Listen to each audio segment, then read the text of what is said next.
Happy Thursday, Dog fans. Welcome to DawgNation Daily, the daily podcast for Georgia Bulldogs fans, presented today by Merriweather and Tharp. We're going to have a very fun show over the course of the next few minutes. Our buddy Terence Edwards, the former Georgia wide receiver, he's going to stop by. I'm also going to tell you about a list that Georgia is at the very top of, which I think could become a pretty commonplace occurrence in future years. We will talk about some interesting things that Mel Tucker said when he stopped by and visited with DawgNation on Monday.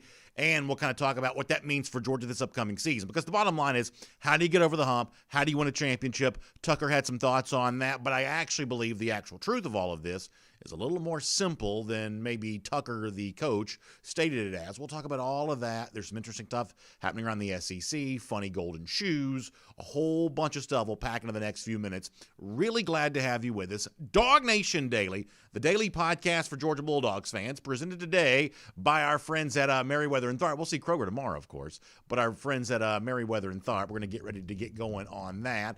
And so glad to have all of you with us. I said before, it's going to be a ton of fun. DawgNation Daily, daily podcast for Georgia Bulldogs fans, presented by, there we go. I always get to feel like the weatherman. If you look up here, we have a cold front moving in from the north. We also have Merriweather and Tharp, the Atlanta divorce team, right here as well. Anytime I get to kind of turn and point to the screen, I always feel pretty good about that. However, the one thing that would prevent me from being like a true weatherman, even though, pretty clearly that's the kind of the money spot to be in when it comes to local TV news. If I turn and do too much pointing to the screen, you're going to see my bald spot behind me here, so I got to be really careful about that. So shout out to all the local Atlanta weather people, men, women, meteorologists, I guess they want to be called. Shout out to all of them. Nonetheless, DawgNation Daily, daily podcast for Georgia Bulldogs fans, presented by Merriweather and Tharp, begins right now. Today's episode of DawgNation Daily is brought to you by Merriweather and Tharp, your source for Georgia divorce. Find them online at theatlantadivorceteam.com. Presented by DawgNation.com. This is DawgNation Daily, the daily podcast for Georgia Bulldogs fans. Here's your host, Brandon Adams. There's always been a really silly debate that I think happens around college football. And by the way, this is like not the front page debate. This is the kind of thing that's just kind of gone on for years. As I said, not important, but sort of ever present.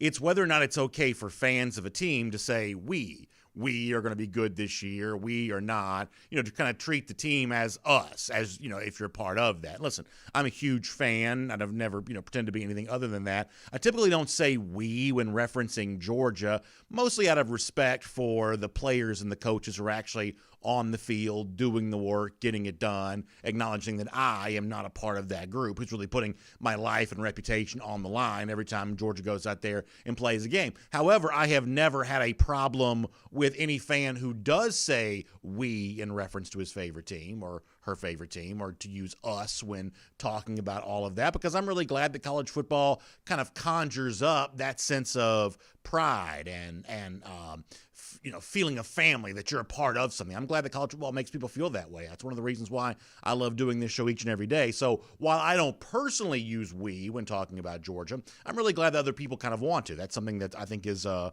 really good thing all the way around. The reason why I bring that up, though, is because there are actually some accomplishments, even though when Georgia wins a game, we don't win it. I'm not playing it. When Georgia goes out and does something great, I'm not a part of the group that does that. There are a couple phenomenons that exist around college football that I do think are kind of a we accomplishment. For instance, when a game is big, it's not just the coaches and players who make that big. We saw that during the 2020 season, that the games were taking place.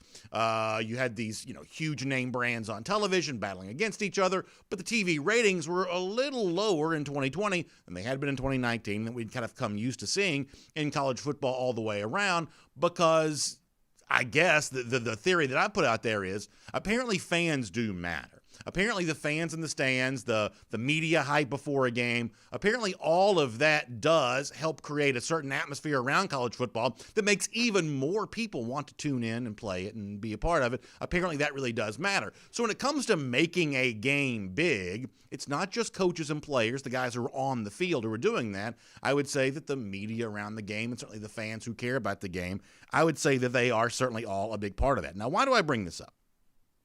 Because There was a list that popped up over the course of the last 24 hours or so that Georgia is number one on. And while you give the Georgia players credit for this, you give the Georgia coaches credit for this, it's not just Georgia coaches and players who accomplished this. This is from 247sports.com. You may be familiar with the website. Clint Buckley, the writer, I am not familiar with him. But what the headline says is the top 15 games on the 2021 college football schedule. You scroll through here, you see a good number of games. But when you get to number one on the list, the number one most anticipated game in all of college football, not just week one, not just non-conference, not just, some sort of, special parameter around the discussion. The number one game in all of college football for the upcoming season, according to the writer here for 247sports.com, is Georgia versus Clemson. Now, as I said before, in order to make something that big, you got to have big contribution from the fans. Both fan bases have to care about it. I think you've already seen some evidence this offseason that is definitely true. You got to have people like me, blowhards that speak into a microphone for a living, kind of hyping this up. I'll be more than happy to do that job for you over the course of the next few months. But no matter how you get there, one way or another, 247 Sports says that Georgia-Clemson is the biggest game for the upcoming year. And in a weird sort of way, it kind of fills me with a sense of pride. I like being a part of the biggest game in college football, especially knowing that it's week one, and especially knowing it could usher in another series of really big games for Georgia once you get into SEC play.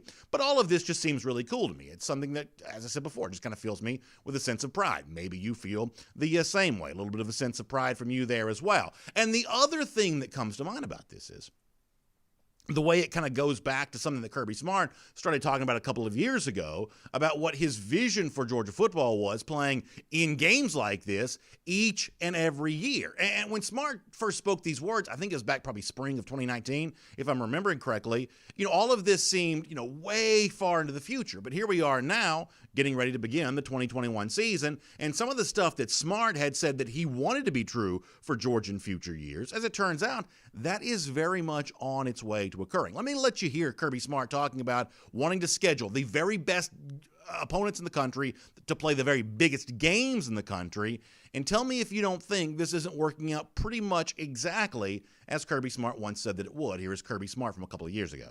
I'm thinking that to get in the playoffs as the future goes, I don't know whether they'll ever expand it. That's not for me to even kind of divulge on, but I do think that you're going to need a quality of schedule to do that. I think that there's going to be 2 lost teams in the future if they've got a really tough schedule that'll be able to make that. So I want to have the best players. I want to play the best teams. Kids come to college to play big games. They don't come to play Sisters of the Poor. They want to play the best teams. So we want to go schedule the best teams. Unfortunately, you can't schedule these games but 7 to 10 years out. And that's so frustrating to me because I can't think about 7 to 10 years out. I'm trying to think about tomorrow and this year, and you're having to schedule way in advance.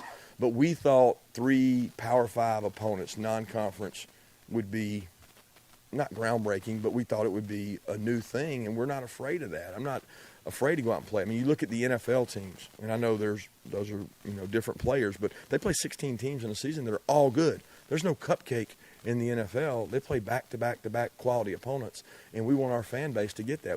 So putting aside for a moment that whether or not Georgia actually wins these games, the one that's about to play against Clemson or anything else from future years, putting that aside for a moment, and putting aside for a moment whether it is true that 2 lost teams are about to start making the college football playoff, Kirby Smart set for himself and for his program a very simple goal. I want the best players, and I want those players to want to play in the very biggest games, and then I want to go out and schedule the very biggest games for my team each and every year. That was the goal that Smart set for his program. And lo and behold, here we are sitting here 2 years later, and according to 247 Sports, Georgia is slated to play the biggest game in the country for the upcoming season, all on the basis of Kirby Smart's scheduling philosophy.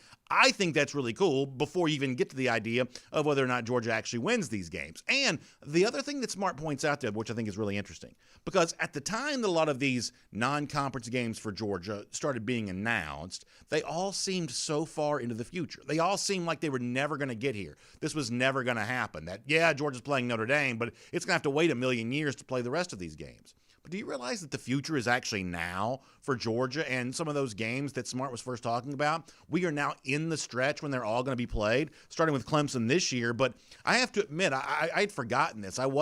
This wasn't top of mind for me. Do you realize that Georgia plays Oregon to start next season in Atlanta? What a cool thing, right? Oregon's become a true national power. Georgia will play them to begin next season. Then in 2023, Georgia plays Oklahoma. 2024, Georgia plays Clemson again. 2025, 2026, Georgia goes home and home with UCLA. Remains to be seen how good UCLA is, but it's certainly a possibility. They could also be very good.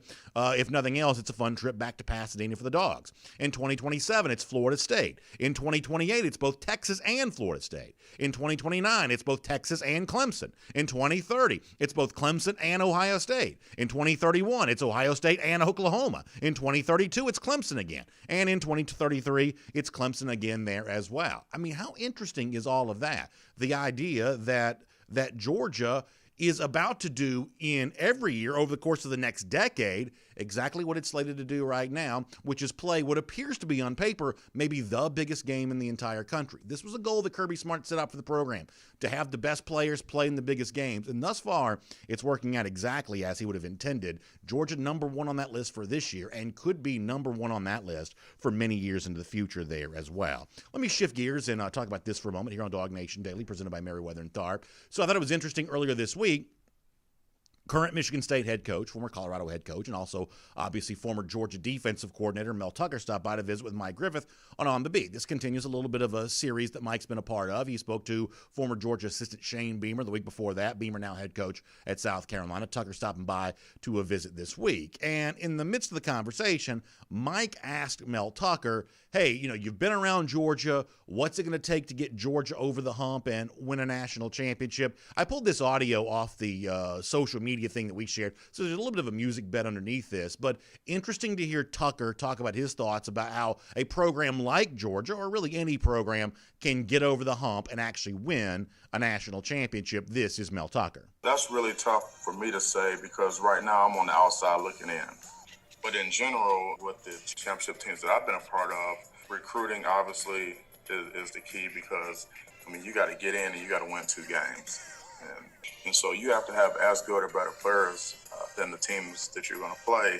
And throughout the season, you're going to have to win close games. And really, those championship teams, one common value that they've had is that, it's been really, there were teams of very unselfish players that bought into something that was bigger than themselves. So listen, I understand exactly where Tucker's coming from on that. Obviously, you have to have the recruiting talent, as we've spoken about this week. Georgia ranks pretty high on that. One of the, I think, the second most talented team in the country, as Athlon Sports suggested, based on the 5-year average from the 24/7 Sports Composite Team ranking. So it seems like Georgia has that box checked. Clearly, they've got enough talent to be able to do this. You got to find a way to win those close games, as Mel Tucker pointed out. Obviously, we understand that there's a little bit of luck involved in every run towards a championship. And as Tucker says, you got to have players who are willing to be unselfish, to kind of believe in something bigger than themselves. And that kind of ties back to something we talked about a lot last week related to the leadership that Georgia got in 2017, a staff that Mel Tucker was on. And we kind of all understand the way that kind of team concept comes together and works for the players who are involved in all of that. I think we all get that. However, I think it's also important to note this, and this is not necessarily a refutation, or is it not of what Mel Tucker says, but it's a reminder of why we've talked about some of the things we've talked about on the shows in recent weeks, recent days for sure. For as important as all the stuff that Tucker just mentioned, Georgia's had the talent, hasn't quite gotten over the hump yet. Georgia's had some, close wins and big games and things along those lines, but maybe just not quite enough in any season yet to truly equal to a championship. And I would say that Georgia has certainly had its share of unselfish players. You don't see a lot of strains of selfishness running through the program. So there still seems to be that missing ingredient. And this is where I think that it's important for us to all focus our mind and all really talk about what college football really looks like at the very top level and what Georgia looks like in comparison to those teams who've been among the national elites year after year after year. And to me, it's as simple as quarterback play. And, Tucker's a defensive guy and, maybe that's not where his mind goes.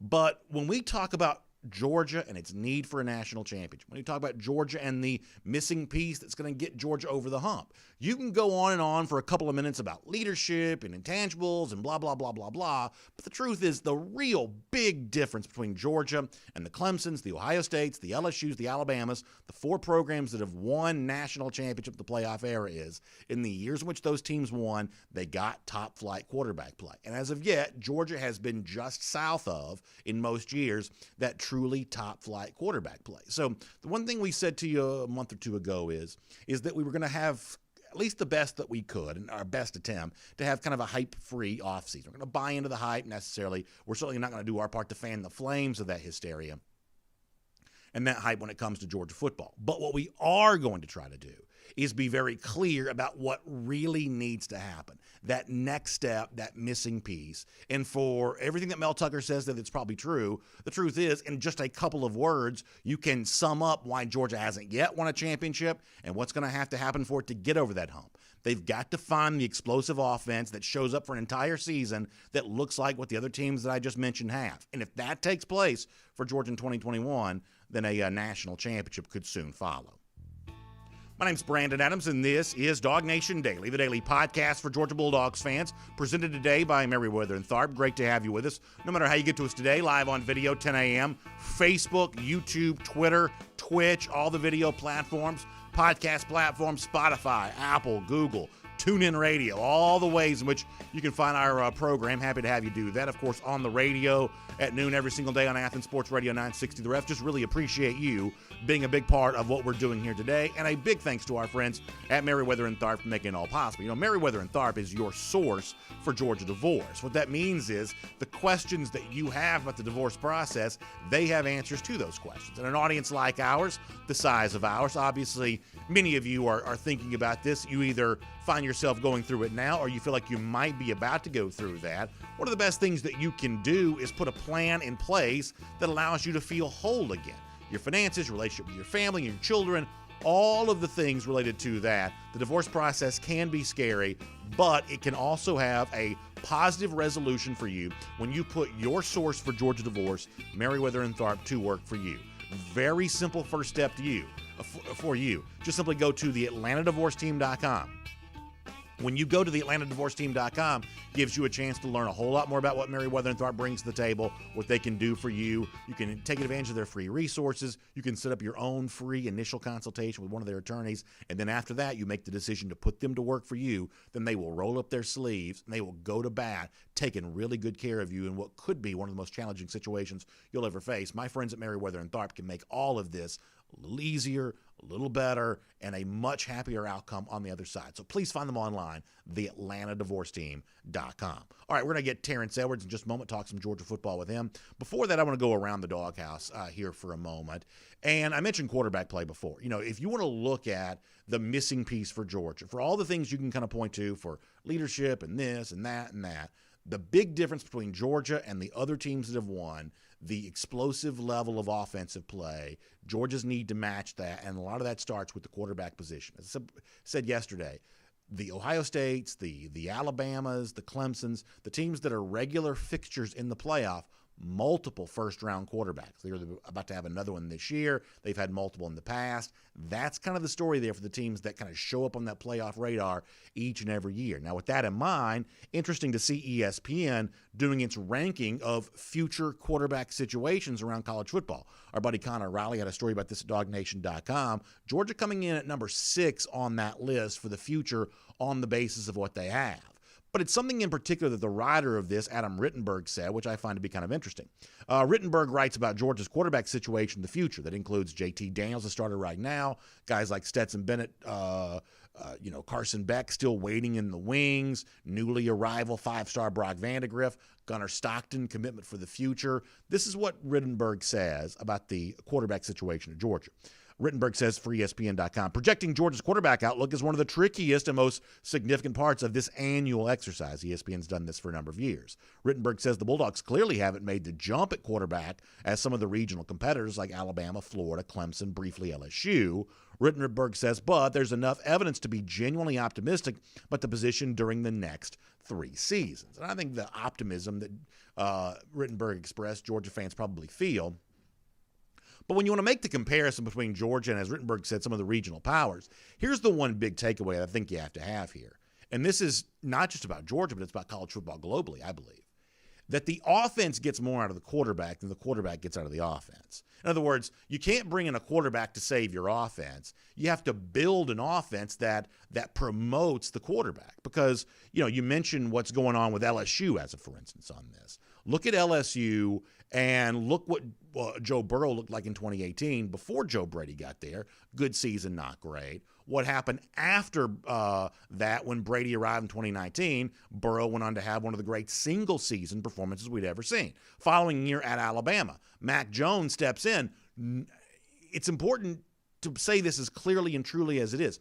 No one thought Mac Jones was capable of producing the kind of success that he enjoyed a year ago. That would have been an unforeseen situation prior to the start of the 2020 season. But the Steve Sarkisian Alabama offense functioned so efficiently that Mac Jones was able to sort of step in there, play the way that he played, and he's on his way to NFL riches because of that. So if you're really looking for the situation at Georgia with Daniels as the starter right now, possibly Vandagriff waiting in the wings after that, possibly Gunnar Stockton waiting in the wings after that with Carson Beck in the mix and all of this too.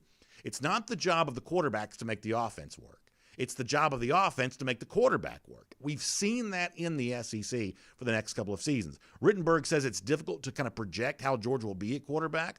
Part of the reason is because you go back to 2019 as a for instance, the Georgia offense has just been a little bit erratic. But if you get the stabilizing force that you think you might get from Todd Monken, all of a sudden the Georgia quarterback position will become much more predictable. It'll be much more easy to project success for all the guys that I just mentioned because they will be working in an offense that functions the way that it's supposed to. That's the big issue. For as much as we talk about quarterbacks, the most important figure around the Georgia offense is still Todd Monken. The recent history of the SEC shows us that, and we'll see for the good or the bad that in relationship to Georgia in the time to come.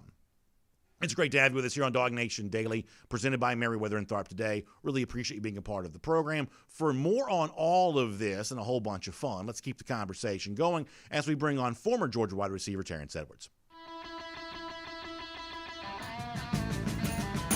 From Athens and across the SEC or wherever the recruiting trail may lead, here's a DawgNation.com insider. We will say hello here to Terence Edwards, the great former Georgia wide receiver, a guy who certainly knows how the passing game operates and was the only receiver in Georgia history to ever amass 1,000 yards. So clearly he has a lot of credibility on topics like this. And so, Terence, let me bring you in on what I was just saying, that when I look at what has happened for Alabama last season with Mac Jones, probably playing above what I thought his capabilities would have been, the difference in Joe Burrow year over year from 2018 to 2019, Burrow became a number one overall pick when I don't think most people probably thought that was a possibility for him back in 2018. Would you agree with me that as important as quarterback is, the offensive coordinator's role in designing an offense that works that quarterback is still more important in college football? Well, I think so. I mean, you just look at the success that Alabama has had throughout the years. Back 10 years ago, it was just ground and pound, and Nick Saban has really transformed his team to be a very explosive offense. And each offensive coordinator that he's has been able to create explosive plays with the players that they have, of course. But it's the offensive coordinator coming in, bringing a system that allows his players to flourish.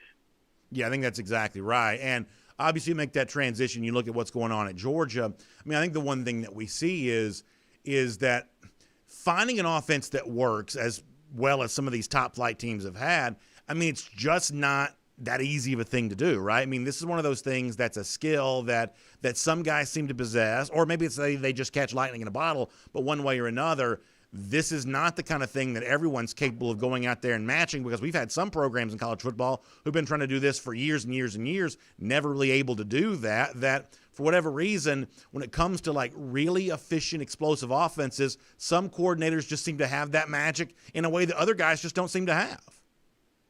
Exactly. I think it also goes to philosophy.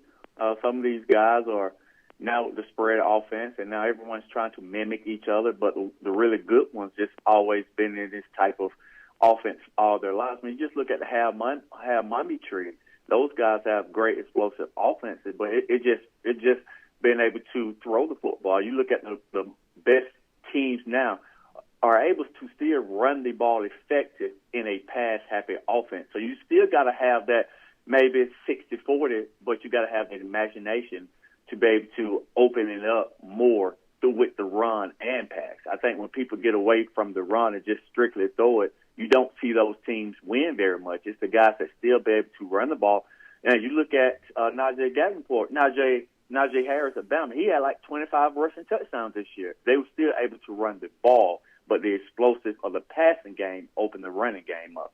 And when it comes to your position, wide receiver, and the guys that you know at Georgia who play that position right now, when you do look at ESPN who says, hey, I like the future of what JT Daniels could do this year, what Brock Vandagriff might be after that, what Gunnar Stockton could be after that, how Carson Beck factors in this discussion as well, I'm sure it does fill the wide receivers with more confidence to know that, hey, the guy that's going to be delivering me the football, all odds would suggest, is going to be a guy who's really capable of getting that done. My guess, Terence, is that's going to make more wide receivers want to play for this program, and the guys who are here right now feeling more confident in their ability to really thrive at the highest level possible, right? Knowing that when it comes to talent at the quarterback spot, Georgia pretty clearly has kind of gotten that figured out.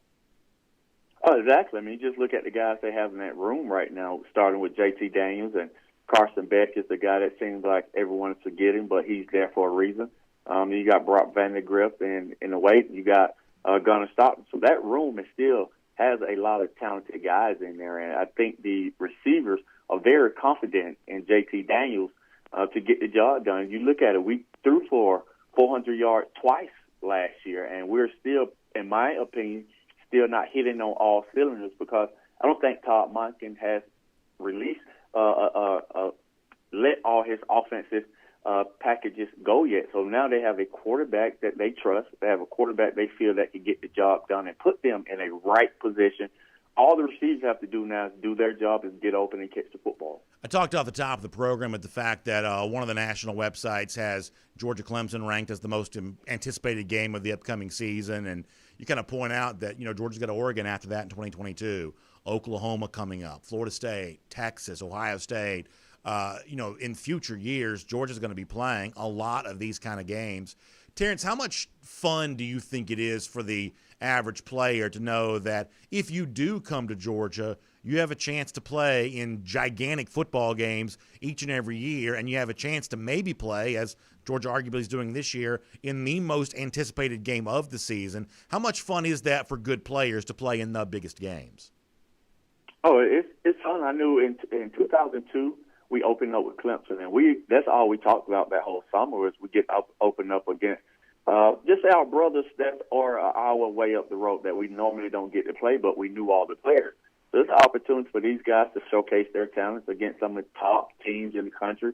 Normally we wouldn't get an opportunity to play Clemson unless it's in the BCS playoffs. So it's fun. We get to see Oregon, teams that you normally don't get to play against. And we all saw how the Notre Dame series went. It was electric, those two games. So knowing that's why you come to Georgia to play the best of the best.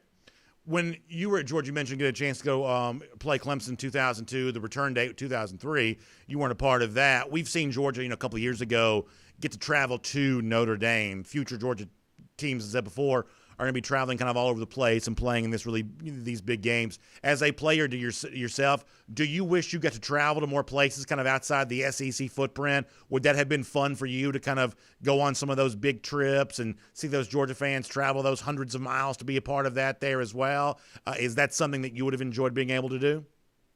Oh, most definitely. I actually got the opportunity to go to that Notre Dame game up in South Bend. And, man, I tell you, as a former player, someone just sitting in the stands now as a fan, I would love to have the opportunity to go down and play in that historic stadium. I mean, the atmosphere was crazy, and the fans that we brought to South Bend was, you just don't understand how much that means to the players having that whole stadium with the sea of red. And I wish we would have got the opportunity to go outside our region and play a team like South Bend or go to Oregon and play. So I would have loved that, and I think every player relished that opportunity to go in someone else's region and win. So let me talk to you about something, Terence, that I'm probably guessing you wouldn't expect me to ask you about, but you do live in Atlanta, so I think you have probably a pretty good opinion on this. I saw where Mel Kiper, the ESPN NFL draft expert, has the Falcons trading up from the number 4 spot to earlier in the draft to go take Zach Wilson, the quarterback out of BYU, when someone like me, who is obviously a Georgia fan, would love the idea that, hey, maybe you just sort of sit there at 4 if you want quarterback. Then it seems like Justin Fields could be right there for you at number 4. Now, listen, I won't pretend to know who's going to be the better pro between Fields and Wilson, or really any of these guys, I think Trevor Lawrence included. I think the history shows you that's a very difficult thing to predict when it comes to some of this kind of stuff. But, I mean, if the Falcons have a chance to draft Justin Fields, shouldn't they probably do that? I think so. I take it, for someone who played 11 years in a professional range. If Justin Fields and Zach Wilson grades are very close, me personally, there's two folds to an organization. It's about winning games and about putting butts in the seat. Yep. Justin Fields will bring people to the stadium once they're able to get back into full capacity. I played with Michael Vick. Michael Vick was an electric quarterback. He wasn't known for his throwing ability. He was known for making the big plays, and people came to the stadium every Sunday to watch Mike play and see what show that he was going to be able to put on. I think Justin can bring that hometown feel, a guy that's born and raised in the state of Georgia. I think he would bring that feel back to the Mercedes-Benz Dome. So I think there's two. If their grades are close, I say go with Justin because he's a hometown kid, and he will put butts in the seats, and it's about making money at the end of the day. Terence, that's 100% my opinion on this. That this is a guy from the Atlanta area. I think there are a lot of Georgia fans, and listen, you'll acknowledge the same way that I will, that at times Fields' tenure at Georgia was a little bit controversial. I certainly get that. But listen, even after we went to Ohio State, I still loved watching him play, and frankly would have liked the chance to kind of cheer for him more. I obviously couldn't cheer for him at Ohio State, but Fields is a guy that I would certainly, as a fan, enjoy cheering for. I am also a Falcons fan in addition to being a Georgia fan. To get a second chance with Justin Fields, to me, would seem like a ton of fun. I'm guessing a good number of Georgia fans feel that way, and I know for a fact a lot of it, just Atlantans would love to have one of their own kind of back here in town playing for that, and I think you're right.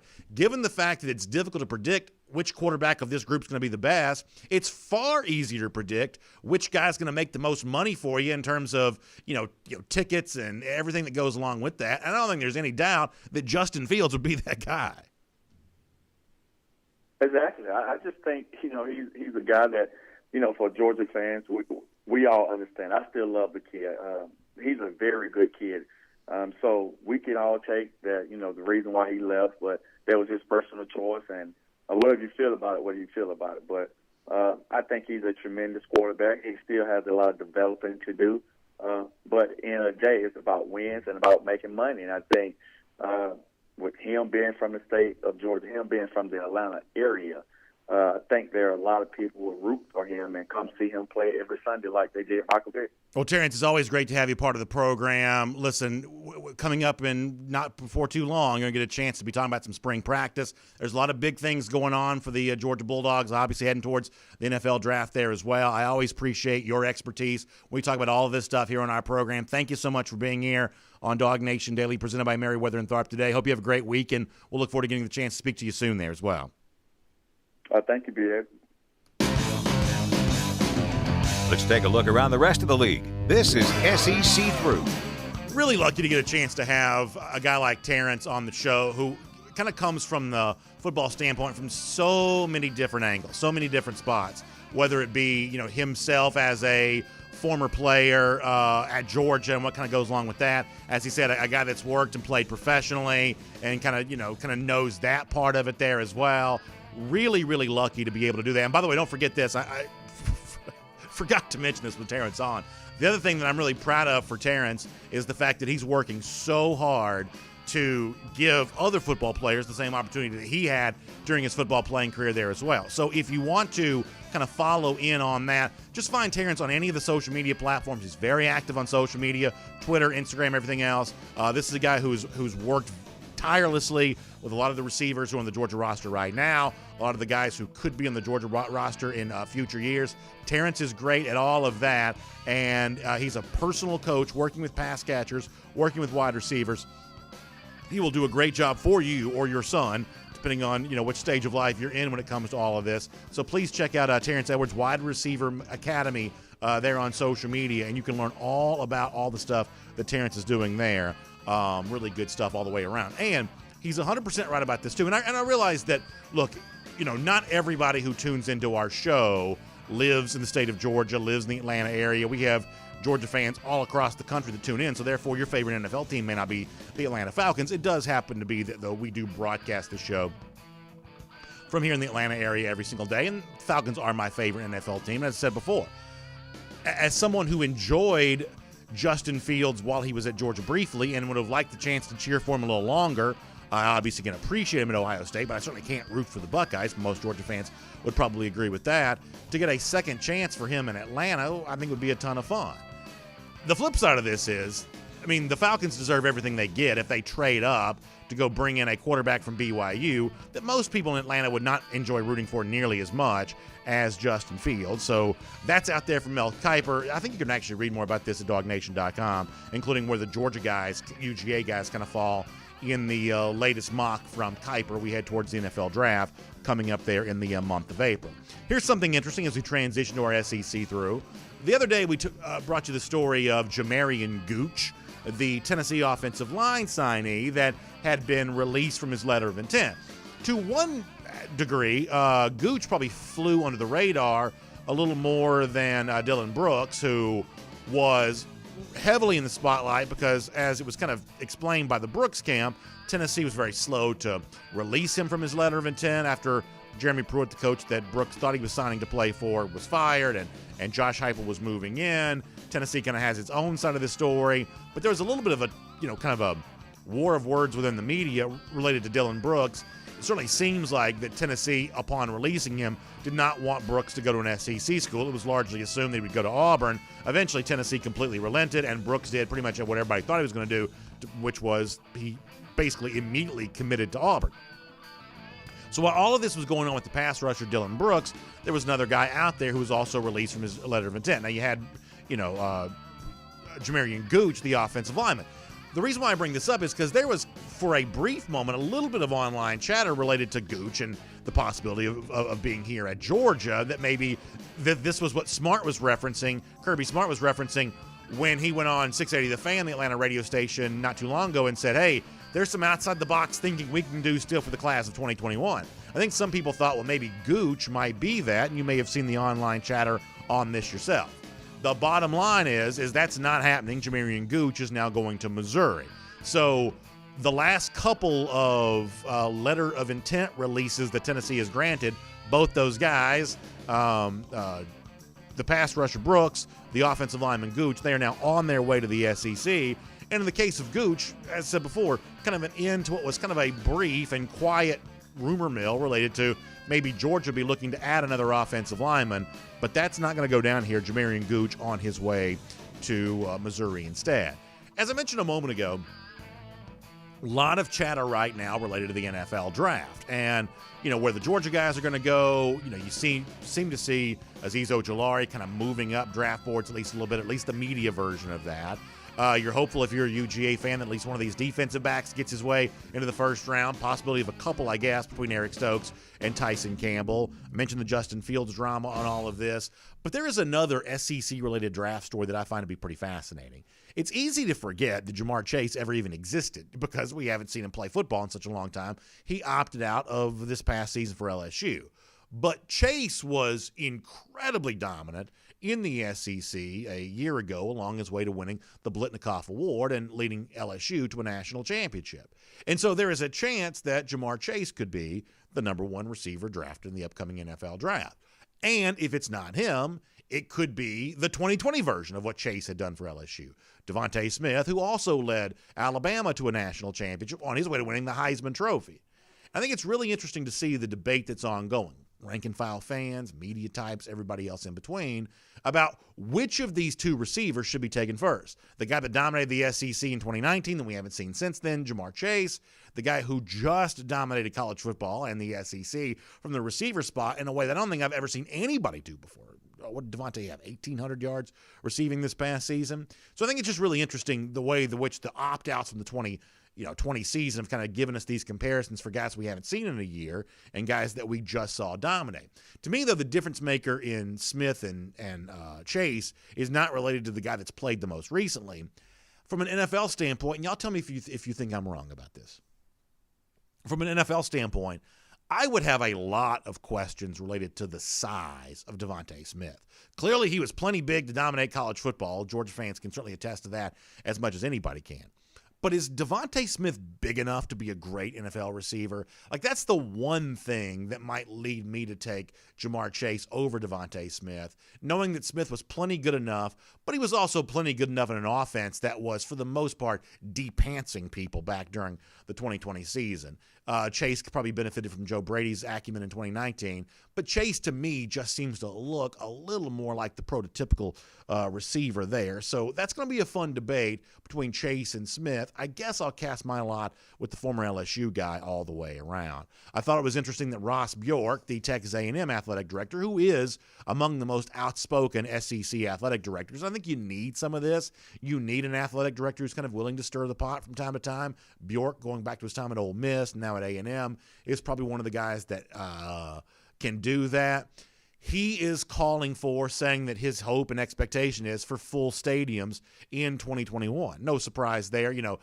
Dan Mullen thought that A&M's crowd was an advantage for them in the win they got against Florida this past season. So it's probably not a surprise that Texas A&M would be among the SEC teams kind of pushing the envelope related to attendance. And I think all of this, and once again, goodness knows, I'm going to do everything I can to kind of sidestep whatever might be, politically controversial related to all of this. But I think the entire issue with how many fans you're allowed to have in the stadium in college football coming up this fall is going to be incredibly complicated. Because, the one thing I think you see when you watch the news, and I don't care, what your personal feelings are on anything, it's just kind of hard to know what normal is going to look like a few months from now and when we can get back to normal. I mean, it seems like the vaccine rollout's probably going a little bit better. I know my mom's about to get the second dose. My in-laws have gotten their second dose. My grandmother's about to get the second dose of the vaccine. So seems like more people are getting, and it's going to eventually trickle down to those of us who are a little bit younger on all of that. But it's still kind of difficult to know exactly how it is that you get back to normal. Bjork seemingly optimistic about fans in the stands this upcoming season. I certainly hope that's true. Because as I said off the top of the program, for as anticipated as Georgia Clemson is, and all the other big games will take place this season, what we saw a year ago was big games are made smaller by fewer fans in the stands. That the games may look good on TV, they may be fun, but they just don't have the same gigantic feel if you don't have all the hype around the game kind of conjured up by media, if you don't have all of the passion in the stands that's produced by fans. Big games just don't feel quite as big. So obviously I hope Ross Bjork is right about this. No one wants to sacrifice health and safety on the way to this, but college football is undoubtedly better when there are fans in the stands, and maybe we'll get a chance to see that. A couple very quick stories here. Saw where UCF's new athletic director is saying that he's going to reach out to Tennessee, the old UCF athletic director Danny White, about scheduling a game between UCF and the Vols. Unfortunately, if those two teams played soon, I'm afraid that UCF might be a point spread favorite. But there's a part of me that kind of rolls my eyes at about all of this, given the fact that UCF in the past had a chance to schedule games against SEC opponents and has turned down the chance to do so. A 2-for-1 opportunity with Florida. UCF didn't want that. UCF would much rather claim national championships as opposed to actually go out there and earn them. So it's cute that the Knights are talking about playing Tennessee now, but given a chance to play SEC teams in the past, they have sidestepped that opportunity. And then finally, there's this. Did you see, and I don't have the video to show you of this, but did you see that Tennessee's baseball team, celebrating a home run recently, put out the McDonald's bag? Of course, many of you kind of know the McDonald's bag as the infamous prop associated with Jeremy Pruitt, the Dan Patrick Show rumor that Tennessee was stuffing cash in the McDonald's bag to pay football recruits. I never believed the story, but I do think the story is a ton of fun. Apparently, the Tennessee baseball team thought it was fun, too. They brought a McDonald's bag out for a recent home run celebration. So pretty funny all the way around on that. I'm guessing the football team, though, wasn't too entertained by that. We'll make that your SEC through. And here on DawgNation Daily, presented by Merriweather and Tharp, let's get ready to roll on out the door here. A couple of very funny golden shoes.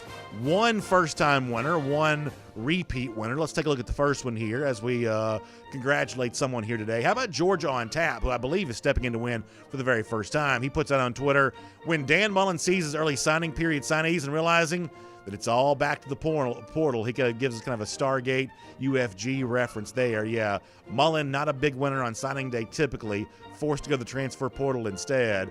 Good job by Georgia on Tap there with a very funny Dan Mullen social media edit. Will make you a golden shoe winner because of that. And how about our buddy Mad Dog diving back again. No team prouder of a 4-loss season the Florida Gators were this past year. Mad Dog says when you brag about a 4-loss season and you see Mullen holding up almost like the Richard Nixon style 2 2s there. Pretty funny to see. Good job by Mad Dog. You're a golden shoe winner as well. How about Gator Hater Countdown?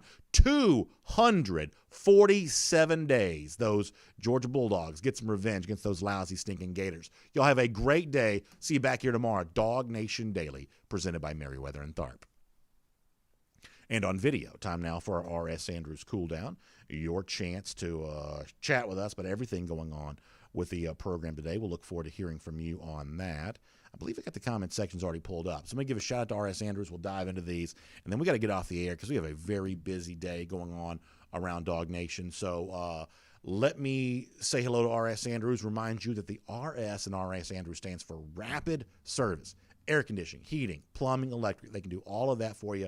They show up on time. They do the work that's promised for the price it's promised. It's one of the reasons why, story after story, they've been delivering smiles. Find them online at rsandrews.com. All right, over here on Facebook, and it's pretty obvious we're having massive Facebook problems today, so that's always a lot of fun. Lucy Bowers-Boykin says that real fan noise does make a difference. I think it does. And, Lucy, I would say that I don't know that I thought it was going to be as significant as it was. Across the board, sports ratings are down. And obviously none of us know. We can't know the exact reason why. But what I just suggested a moment ago, I think is as good as anything, that the absence of fans in these games, or the small number of fans who are allowed to attend, just makes the games themselves feel smaller. It all feels like an AAU exhibition at times. Now, listen, I'm still thankful for the sports we've had, certainly college football, quite thankful for that. And for those of you who got a chance to attend some games this year, I'm sure you felt the same way. But there's no doubt the sport itself feels, feels smaller. And when you don't have the big hysteria around the game. And by the way, maybe that's in a roundabout way kind of a good thing, because I think a lot of folks have wondered, what from the old normal will still exist in the new normal on the other side of the coronavirus. Here's the one thing I think you're going to see is that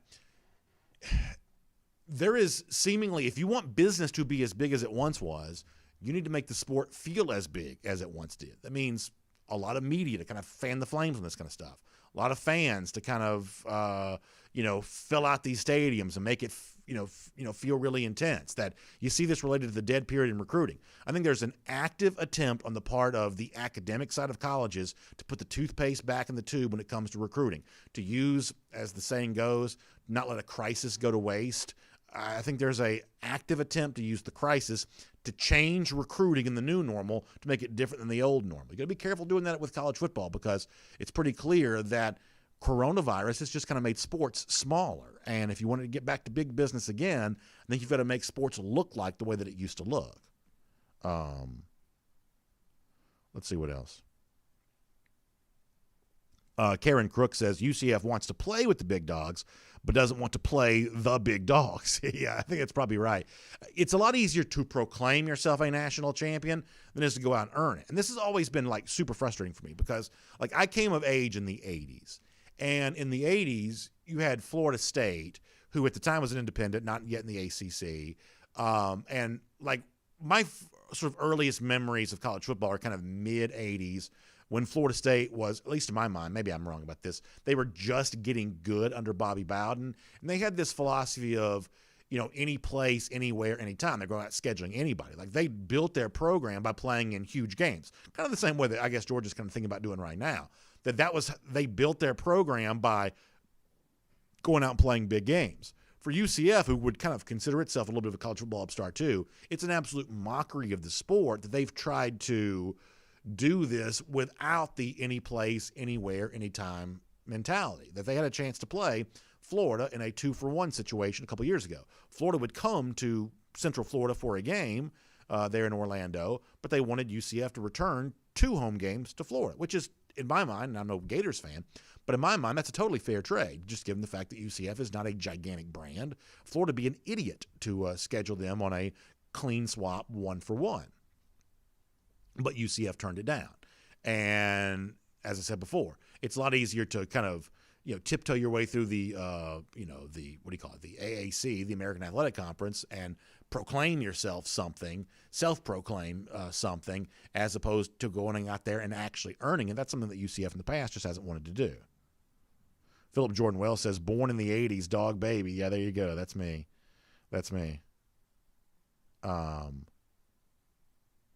Lucy Bowers-Boykin also on the Kirby TikTok. I thought it was pretty funny. The funniest part of the video is Richard LeCount. You can go to DawgNation and see this. So Kirby basically on the TikTok thing is, he's calling people up, and then the moment he gets them on the phone, he tells them they got to go, and he just runs through a big string of these.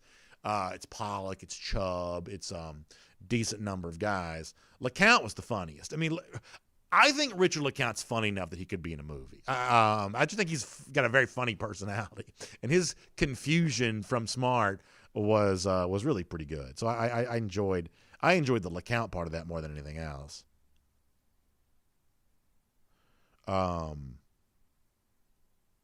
Frank Patterson says, who's the FAU coach to replace Lane Kiffin? Who is the FAU coach now? I don't remember.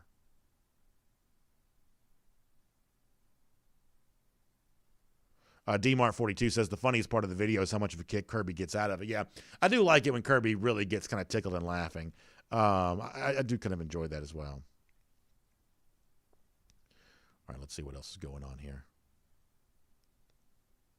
William Perry says, Munson said we, so I say we. Yeah, as I said before, I don't have a problem with anybody who wants to do that. I'm glad that college football fans do feel that sense of we. It's something I personally choose not to do, but I'm glad that college football fans do want to do that. And you're right. That's a great hallmark of the Larry Munson era. Mark Abe mentioning the Rush Probe stuff. I mean, all that's really weird. We've actually had 2 really big pieces of high school football news in Georgia. Jeff Herron going back to Camden County, which I think is a pretty big deal, and then what looks to be some pretty strong accusations against Probst there at Valdosta. A lot of folks kind of wonder what Valdosta was thinking by even bringing Probst in. I think it's easy to forget how much of a mess the coaching situation was at Valdosta prior to Probst being hired. That it's almost like you had to bring in the big name, at least someone way north of I-75, way up I-75, would look down at what happened there and said, it almost seems like Probst came in as a way of obscuring from what was a controversial firing prior to Probst getting there. I think you've got to look at what was happening at Valdosta prior to Rush being hired to kind of understand maybe why there was some thought that bringing in Rush was a good idea. Now, I'm sure there was some of it of, hey, this is a guy that's going to win for us, so let's bring him in. I'm sure there was some of that. But issues for Valdosta with its coaching position didn't start when Rush Probst was hired. It actually predates some of that, and many of you followed that story. GB2 says, when does spring practice kick off? I want to say it's, March 16th, March 15th, 16th, something like that. I think Pro Day's the 17th, so we're not too far away. HR Pickin' Stuff says, Georgia's not going anywhere if they don't work out the DB situation. You may be right about that, but I will say that I think that, I don't think you have to have 4 All-Americans back there at corner and safety to be as good as you need to be defensive back-wise. Now, you need to be good, and you need to find some guys who haven't played a lot that can maybe step in for you, but I'm not that panicked about that. Now, you're absolutely right. It could be the kind of thing that prevents you from, winning a championship. But I would say that in 2017, Georgia had its issues in its defensive secondary, but had enough other stuff going on that it was able to kind of mitigate that somewhat. Maybe the same thing happens here again. Frank Patterson says, give us your 4 projected defensive back starters. I'm probably not quite ready to do that just yet. I'm hopeful that Ringo is one of your cornerbacks, and then I think you see, Smith and Seen as your 2 safeties. But the other cornerback situation, your guess is as good as mine. Maybe it's Amir Speed, maybe it's Latavius Brini, maybe it's, Kimber. So I feel fairly confident saying those three, or at least I'm certainly hopeful that Ringo becomes one of those. But the other cornerback spot is not something I could say right now. Richard D. says it's been proposed that Pickens isn't the only receiver set to break 1,200 yards in 2021. I mean, I think you see this from recent national champions. As much as we've talked about the big performance from the number one receiver, go look at that number two performance from number two receivers for Alabama this past season, even though Jalen Waddle got taken off the field. I think it's John Mechie's probably the second leading receiver. Big numbers for him. LSU had multiple 1,000-yard receivers in 2019. 2018, Clemson came very close to having multiple 1,000-yard receivers. Ross had 1,000. I'm going to say, was it still T. Higgins there in 2018? He had 900-something yards receiving, I think.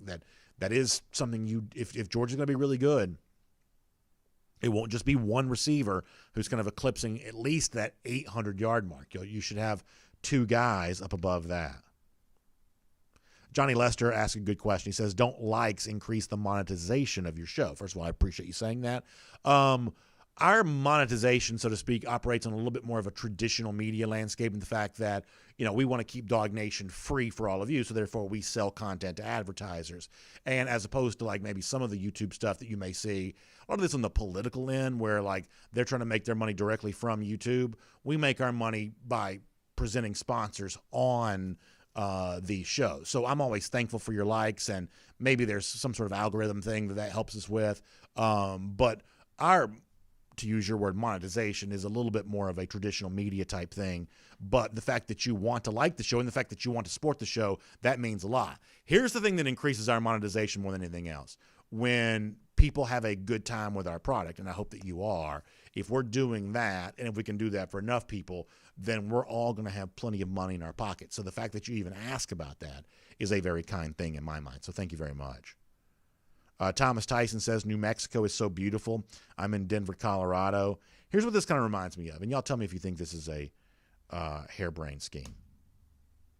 I've always felt like, in reference to New Mexico here, that if you're not going to like one of the major bowls, I think that the sort of called worst bowls, the ones that take place the earliest, to me, they all seem like they'd be really fun bowl destinations. Think about like the bowl games that usually start somewhere around like December the 19th, before Christmas, certainly before New Year's. It's Myrtle Beach, New Mexico, the Bahamas. There's all these like really cool Las Vegas, these cool bowl destinations that like the 6-6 teams get to go to. I've always felt like, as opposed to going to the same, like it seems like every year Georgia's going to Tampa, right? Tampa. And after a while, that just sort of gets boring. Now, there are a lot of teams that love to go to the Outback Bowl, but, for a while, if you get stuck going to the same kind of bowl every single year, that gets a little bit boring. I've always felt like, how much more fun would it be to go to the New Mexico Bowl, to go to the Las Vegas Bowl, to go out and play in the Bahamas Bowl, which, by the way, used to be sponsored by a pretty good chicken restaurant there as well. So I've not been to New Mexico myself, but I always think about that come bowl season, that some of those like early pre-Christmas bowls are always at really cool destinations. Let's go back up here to Facebook here for a moment, and we're going to get ready to go after that. John Cooksey actually agrees. Chad Williams also likes the Bahamas Bowl there as well. The SEC, by the way, now does have some sort of tie-in to the Las Vegas Bowl, so maybe that's going to happen at some point in time. Scotty Barnes says, I see the Dogs undefeated going into the SEC championship game. Well, that'd be fun to see. Joe Bryce says, was it 95 when we played in the Honolulu Bowl? I don't know how hot it was. I mean, I have been to Hawaii before, and when I was in Hawaii, it's basically like 80 degrees every single day. Like it never got below 80, never got above 80. It was just 80, just always 80. So maybe it got that hot at Christmas in Honolulu, but I'm guessing it probably didn't. I mean, it is weird to think that 20 years ago, Georgia played on Christmas Eve in Hawaii. What a strange thing that was. To Neil Calvino, thank you for the kind words. I really appreciate that. Phil Rogers wants to go to the Orange Bowl and the Cotton Bowl. Yeah, I don't mind that at all. Don't mind that. Georgia hasn't been to the Orange Bowl since 47, is that right? I've got an Orange Bowl poster around here somewhere. 1947. Is that the last Orange Bowl Georgia's been to? Maybe y'all can correct me on that. Cotton Bowl. Has Georgia been to the Cotton Bowl since 83? Long droughts with those bowls. Chad Buchanan says some of those destinations invite the possibility of more, quote, trouble and distractions as well. Yeah, that's definitely true. John Cooksey says 1959. 59 for the Orange Bowl. Was that? So my dad told good stories about the 1959 season. That was a fun season for Georgia. Big game against Auburn. This is back when Fran Tarkenton was quarterback at UGA, I believe, and my dad got to be a Boy Scout usher or something like that for the 59 Georgia-Auburn game, which was a very big deal at Sanford Stadium at the time. So maybe I should have known that. Matt Rukavina says, how about the Helen Georgia Beer and Bratwurst Bowl? I don't mind that. I don't mind that at all. Lucy Bowers-Boykin says the dreaded bowl for me was the Blue Bonnet Bowl. I do remember the Blue Bonnet Bowl. They called it the Butter Bowl. That's kind of funny. Was that somewhere in Texas? Is that where that was? Nicholas Harris says Willie Taggart is FAU coach now. Thank you very much. John William Adams says, what's the record receiving yards year? Most receiving yards in Georgia history was Edwards in 2002. I think it was 1,002, like 1002, I believe, is what he did in 2002. We got to get ready to go here. Yeah, John Cooksey remembers, or at least his dad remembered that 59 Auburn game. I love those stories, man. I'm really lucky. You know, I got great stories like that from my dad, got great stories from my grandfather. You know, I just sort of grew up hearing those. Like in my household, those were our campfire stories. You know, my dad remembering, those moments, my grandfather doing that. I'm telling you, and I'm trying to do this for my own children now, my son and my daughter, is that if you give that gift of sports fandom, you've really given a wonderful gift. I mean, think about how much more boring life would be if we didn't have the sports to appreciate, if we didn't have this as a way of marking time and connecting with people. I mean, our lives would be so much worse. So for those of us who did get those stories handed down to us, we're lucky for that. We really are. Calvin Sanders says, for the longest, I thought AJ was a 1,000-yard receiver. Yeah, that's a really good point that he was. I mean, obviously A.J. Green was a dominant player for Georgia, but why didn't he get to 1,000 yards? I'd have to go back and look at the game logs on that to kind of figure that why. Scott Harris says worst bowl would be playing on that blue turf in freezing Boise. So, Scott, you may laugh at this. You may tell me I'm wrong. I've actually talked to players who've played in that Boise game before, and I think it's probably because they know that it's not as seemingly as much fun as like a beach destination or something like that. Supposedly that Boise Bowl rolled out the red carpet, and a lot of players would say it's actually a pretty fun trip. You kind of mock it, you're going to play in Boise in the winter, but they would do like snowmobile outings and things like that. So it's not going to the Bahamas, I'll grant you that, nor is it going to Las Vegas. But I've been told that the Boise Bowl actually rolled out the red carpet pretty well for some kind of like wintertime stuff that you might not usually get to do for most of us who've lived in the South our entire life. So I know where you're coming from on this, but there's a part of me that says a cold weather destination might actually be pretty fun too. CB says playing in the Pinstripe Bowl. Yeah, that's another example of that. Like playing a football game like that in a, the new Yankee Stadium, not quite as hallowed, but in a baseball venue like that, like taking the can you imagine taking the subway to the Bronx to go watch Georgia play a football game? Like, that'd just be fascinating to me. Fascinating. HR Picking Stuff says Georgia's going to have 2,000-yard receivers this year. I'd love to see it. Frank Patterson says, does DawgNation have a Telegram channel yet? No, we have looked into this because, look, social media these days is causing us a lot of stress. I'm not talking about cancel culture. We're not victimized by cancel culture. I'm just talking about just the social media streets have been a little tough these days. So, we've looked into that. I think there's a chance we'll probably do something on Clubhouse really soon. We're kind of dipping our toe in all of that. And I think this time of year is a really good chance to do all that kind of stuff. I'd say our next venture is probably doing something like this on Clubhouse at some point in time. But Telegram is out there as well, for sure. Foster Moss says, what about the Dollar General Bowl? Yeah, going back to that was our meme stock. We tried to send Dollar General to the moon. By the way, did y'all see GameStop yesterday? Foster, thank you for remembering Dollar General. Oh, yeah, Tristan West says A.J. Green missed some games due to suspension, but that was in 2010, right? So I guess that would have been his best chance. And you're right. So 4 games in 2010, he missed those. Really good point, Tristan. Thanks for bringing that back to my attention. Green Soldier looking forward to Jermaine Burton. I'm excited about that as well. Frank Patterson says, we need a Telegram channel so I can send Mark Abe, G. Grace, Bama Boy, RBU facts throughout the day. Yeah, that would be the best use of that. I would agree with you on that. Pretty good stuff. Gerald Harmon says he thinks that A.J. still finished with 700 yards that season. Yeah, so he would have gotten to 1,000 easy. And listen, I mean, Terence will be the first to tell you that he thinks that A.J. Green's obviously an all-time top-flight receiver. One of my great memories of A.J. Green was, I think it was 2009 maybe. Was it 2009 when Arizona State came to Georgia? This was not a great game necessarily. But it's like A.J. Green was like the high school kid who was like 1,000 times better than everybody in the field. Like, not only is he playing wide receiver, he blocked a field goal. He's just like doing everything. It was so obvious that A.J. Green was going to make a gazillion dollars playing the sport for a living. And even in a game like that, it was probably not the world's greatest game, was kind of an example of that. All right, we're going to get ready to go here. Calvin Sanders says putting a national championship game in a place like Hawaii at the Pro Bowl Stadium would add a little bit more incentive and make the season a little more interesting. I think that's kind of fun. I like the idea of that. I like these kinds of, destinations. Obviously the challenges and certain times of the year. Wintertime, I don't think. Hawaii's 6 time zones away from Georgia, so you'd have to have a very, different kind of, scheduling setup. Daylight savings always confuses me. I think for part of the year, Hawaii's 5 time zones away, and then, or should say 5 hours different. And then I think for half the year, Hawaii's like 6 hours different. Am I right about that?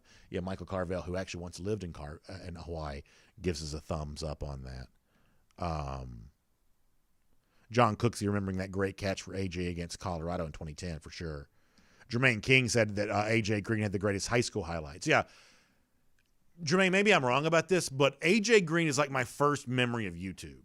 I mean, I'm sure YouTube existed before A.J. Green, but I remember that was the first time like I cared about YouTube was watching A.J. Green, because he committed to Georgia way early, and he really stuck with his Georgia commitment throughout. So A.J. Green's high school highlights were fascinating, and I don't really remember caring about YouTube before A.J. Green. Am I right about that? Some of y'all may tell me that.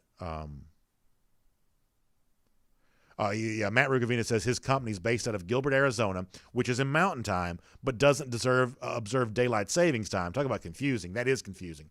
Man, I believe there's also a place in Indiana that doesn't observe daylight savings time, I think. So that's super confusing. Gerald Harmon says we should go back and talk about the great wide receivers that Georgia has had. Yeah, that'd make for a very fun conversation for sure.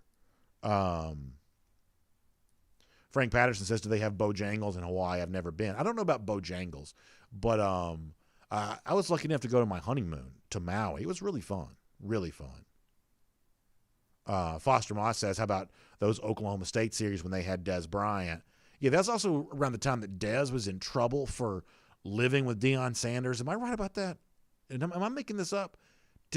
Wasn't there controversy with Bryant before the season opener in 2009 about him living with Deion Sanders? Is that true or not? For some reason, that's what my memory is. JC says Hines Ward was one heck of an athlete in college and pro. Yeah, Hines Ward, started at quarterback for Georgia against Georgia Tech, and I think also played in the Peach Bowl as well. Started at tailback against Alabama, rushed for 100 yards, and obviously was a terrific receiver and probably the best blocker, with all due respect, maybe on the team at the time. He was a phenomenal player.